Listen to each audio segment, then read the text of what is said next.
Nous sommes précisément sur l'axe pont de la rivière Agoula et la ville de Kango. C'est un linéaire de 20 km. La réhabilitation totale de cette route a été confiée à l'entreprise Colas par le gouvernement. Avant sa livraison officielle, l'Agence nationale des grands travaux veut toucher du doigt le travail exécuté en matière de signalisation routière et l'éclairage public, tout ça vu de nuit. La signalisation horizontale, c'est de la signalisation classique que nous utilisons ici au Gabon, mais juste à différence que nous avons mis des billes sur cette signalisation afin de guider l'usager, le conducteur pendant la nuit. Donc sur cette signalisation, nous avons les glissières de sécurité et la signalisation qui guideront l'usager, le conducteur dans les zones qui seront non éclairées. Pour la signalisation verticale, il s'agit de mettre en place tous les panneaux de signalisation, donc les panneaux stop, passage piéton, interdiction de dépasser, présentation d'une ville.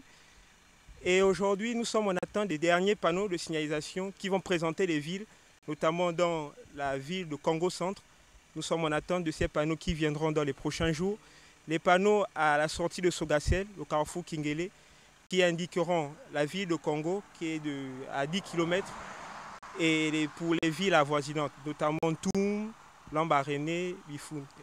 La signalisation routière posée ici répond bien aux normes internationales en vigueur pour la sécurité des usagers. Un chef-d'œuvre du travail exécuté, la réalisation du rond-point du carrefour de la ville de Kango. À chaque usager, sa réaction. On est content. On est tellement heureux de là. La ville de Kango, maintenant, ça revient maintenant bien maintenant à cause de l'agrandissement de la route de Kango. Nous sommes heureux et contents d'avoir déjà la route et puis que Kango ressemble déjà à quelque chose à cause des travaux du gouvernement et Colas. C'est très magnifique. C'est vraiment joli à voir.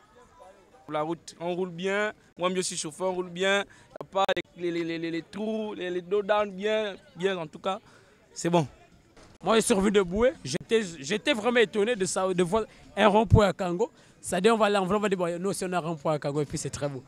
Pour nous, les voyageurs ne sont pas autochtones de Kango. Souvent, quand on arrivait, pour savoir que nous sommes au niveau de Kango, c'est les deux ponts-là qui nous indiquaient.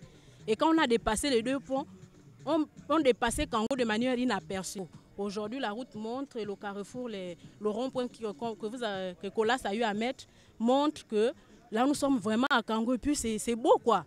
C'est mieux qu'avant. Ça fait 4 ans que je suis ici, mais vraiment, là, ça ressemble à quelque chose. Le nombre de minutes qui nous prenait avant que la route ne soit rangée, 45 ou 1 heure. Maintenant, aujourd'hui, on le fait maintenant à 10 à 15 minutes. La route, c'est un facteur de développement.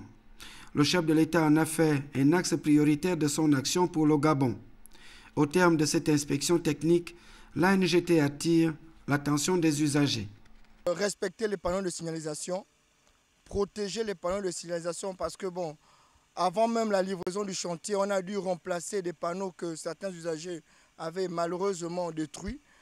Donc nous demandons beaucoup plus de vigilance et d'attention, car pour un pays qui se doit émergent à l'horizon 2025, que chaque Gabonais prenne conscience, n'est-ce pas, de l'acquisition que l'État fait en octroyant ou en donnant l'opportunité de pouvoir obtenir des voies circulables et carrossables. Reste à chacun de préserver ses biens.